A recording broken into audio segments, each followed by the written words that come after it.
시간 우리에게 주시는 하나님의 말씀 열왕기상 19장 1절에서 8절까지 말씀입니다. 구약성경 549쪽에 있습니다.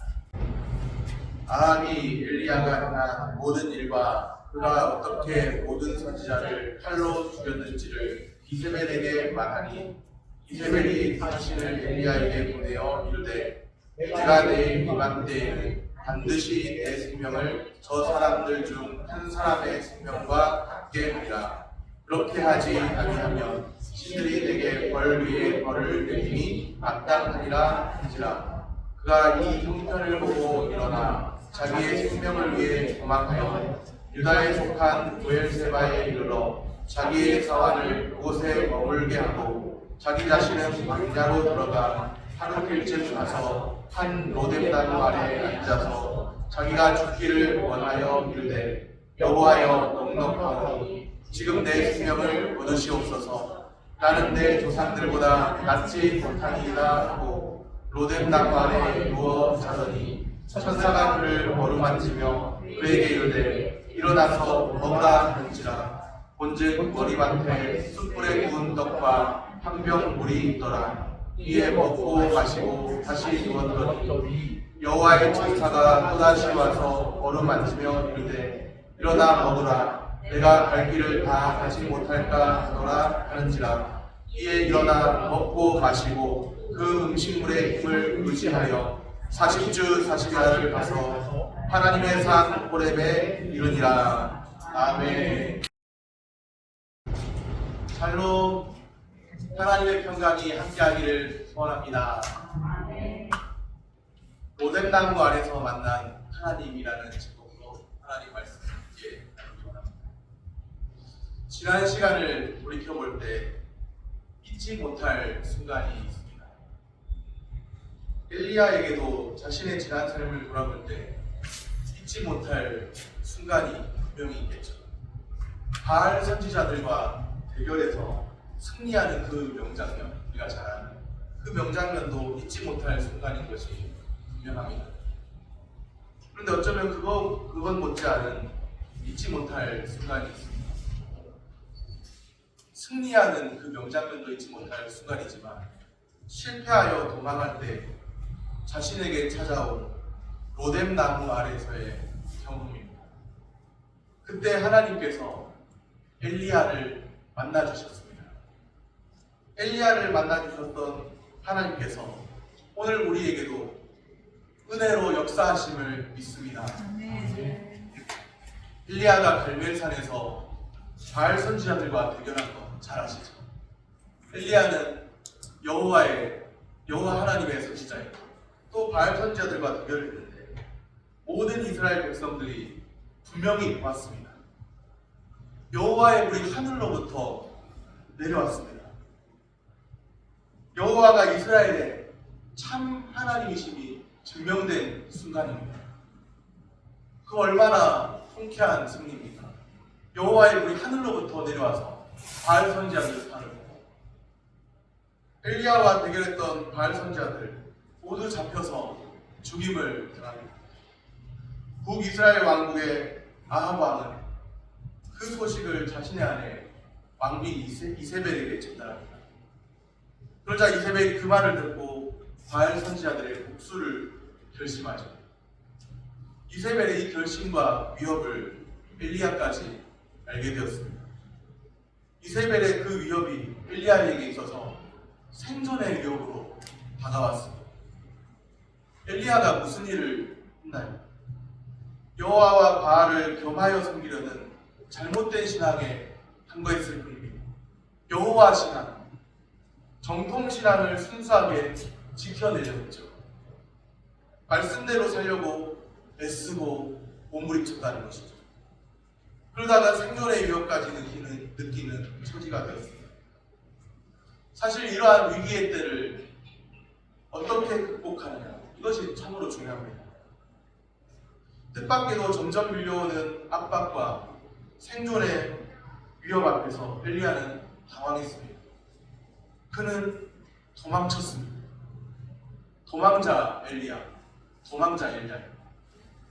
생존의 위협 앞에서 그 불의 선지자 엘리야도 별 수 없는 사람일 뿐이었습니다. 오늘 본문 3절에 보면 그가 이 형편을 보고 일어나 자기의 생명을 위해 도망하여 그렇게 말씀해요. 형편을 보고 도망쳤습니다. 갈멜산에서 승리를 경험한 엘리야가 자신의 목숨을 위해 지금은 형편을 보고 도망치고 있습니다. 갈멜산에서 바알 선지자들과 대결할 때도 생존의 위협은 있었습니다. 갈멜산에서 엘리야가 지고 바알 선지자들이 승리했다면 어떻게 되었을까요? 바알 선지자들이 당했던 그 결과를 엘리야도 똑같이 당할 수 있었어요.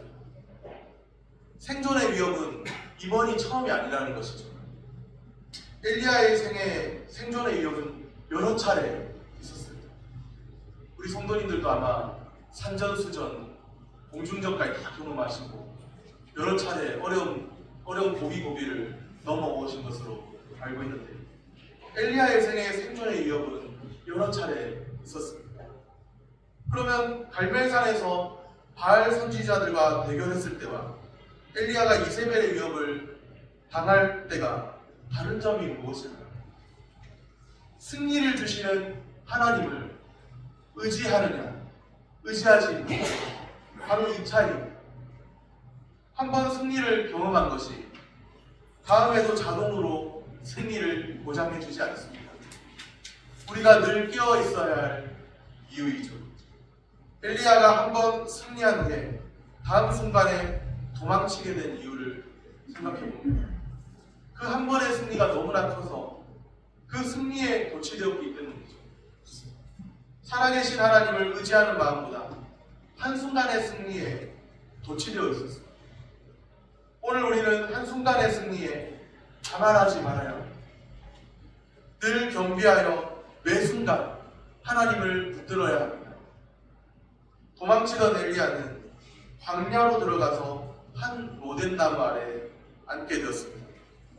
그런데 그 로덴나무 아래 앉아서 엘리야가 무엇을 하고 있나요? 여호와께 죽기를 원하며 기도합니다. 4절 말씀입니다. 자기 자신은 광야로 들어가 하룻길쯤 가서 한 로뎀나무 아래에 앉아서 자기가 죽기를 원하여 이르되 여호와여 넉넉하오니 지금 내 생명을 거두시옵소서.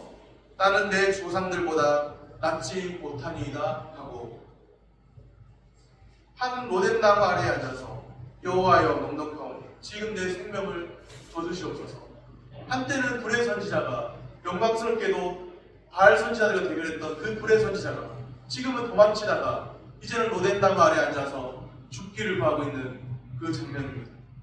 도망치다 못해 도망자 엘리야의 신세에서 이제는 자신의 생명을 거두어 달라고 호소합니다. 불의 선지자라 불리는 엘리야가 자신의 연약함을 드러내고 있는 장면입니다. 이것이야말로 어떻게 보면 인간의 참 실존을 보여주는 그런 모습인 것 같습니다. 열왕기상 19장 4절을 불공 번역을 통해서 보면요, 이렇게 말씀합니다. 오 야훼여, 이제 다 끝났습니다. 저의 목숨을 거두어 주십시오. 선조들보다 나을 것 없는 못난 놈입니다. 이전의 선조들은 그렇지 않았는데 선조들보다 나을 것 없는 못난 놈입니다. 이제 다 끝났습니다. 저의 목숨을 거두어 주십시오. 이제 다 끝났습니다. 오늘 우리의 내면에는 이런 목소리가 없을까요? 힘들고 어려운 상황을 만나서 지쳐서 이제 다 끝났습니다. 이제 다 끝났습니다. 이제는 별 수 없습니다. 제가 감당하기에는 도무지 벅찬 상황입니다. 영적 침체와 영적 상실감이 밀려올 때가 있습니다.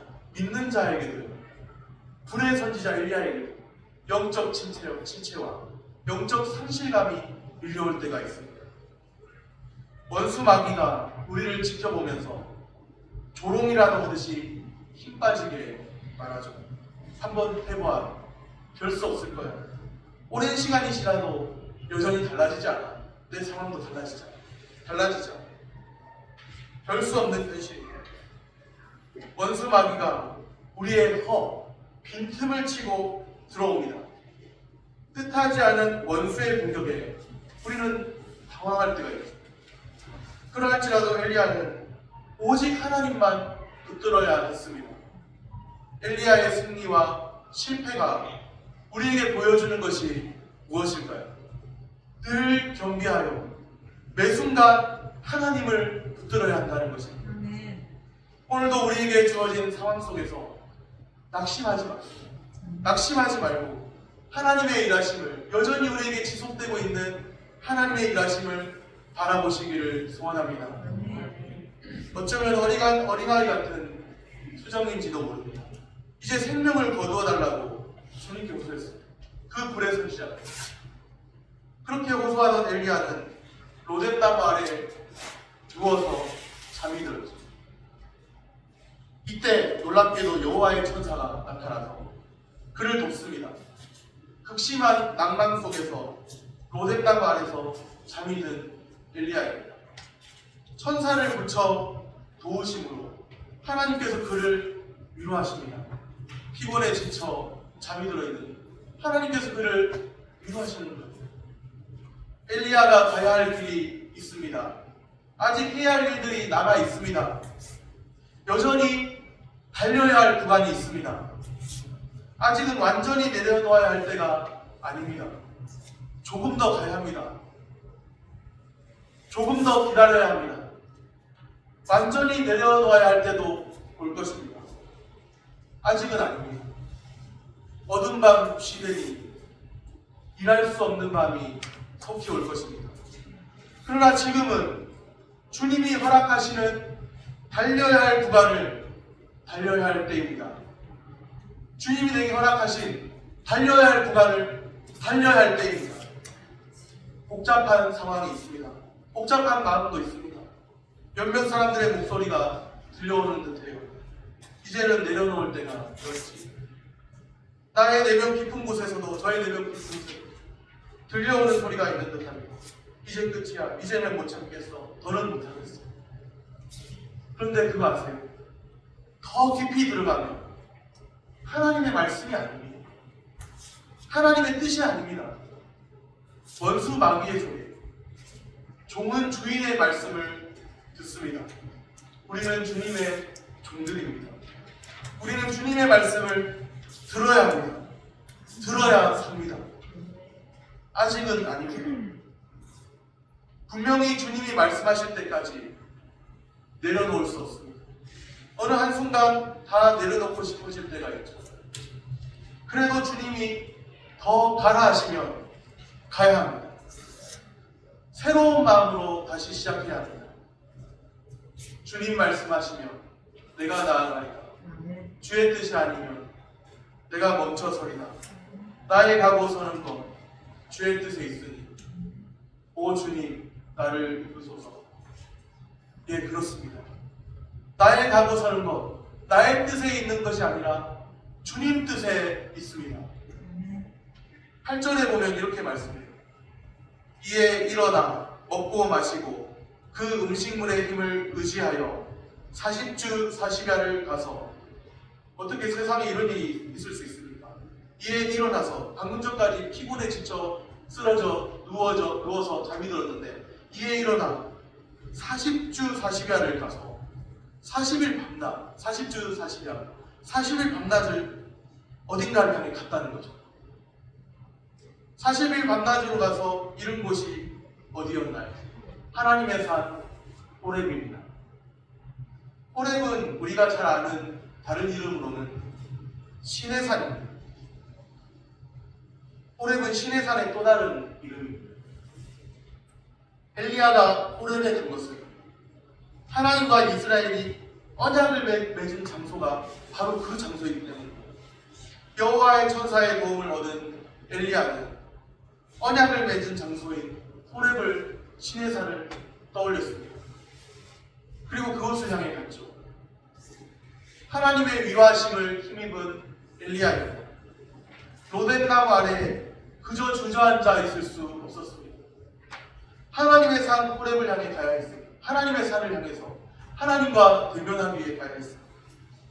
영적 침체에 빠져 있을 때가 있습니다. 영적 상실감이 밀려올 때가 있습니다. 그때 우리는 주님의 말씀을 들어야 합니다. 그저 그 자리에 주저앉아 있을 수 없습니다.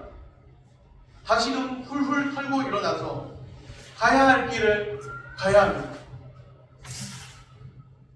전에 제가 사극을 좋아하다 보니까 사극을 보니까 고구려가 멸망하고 발해를 세우는 대조연 거의 불구의 몸이 돼가지고 그냥 쓰러지는데 아버지가 막 일어나라고 막 아무리 해도 일어나지 못했는데 고구려라는 어떤 그리스 적혀있는 그 하나의 어떤 서신 같은 것을 보면서 고구려가 하면서 막 힘을 내서 막 일어나는 그런 장면이 있더라고요. 우리는 하나님의 나라를 생각만 해도 내 구주 예수 그리스도를 생각만 해도 우리는 우리가 처해 있는 삶의 형편에서 다시금 훌훌 털고 일어나서 가야 할 길을 갈 수 있습니다.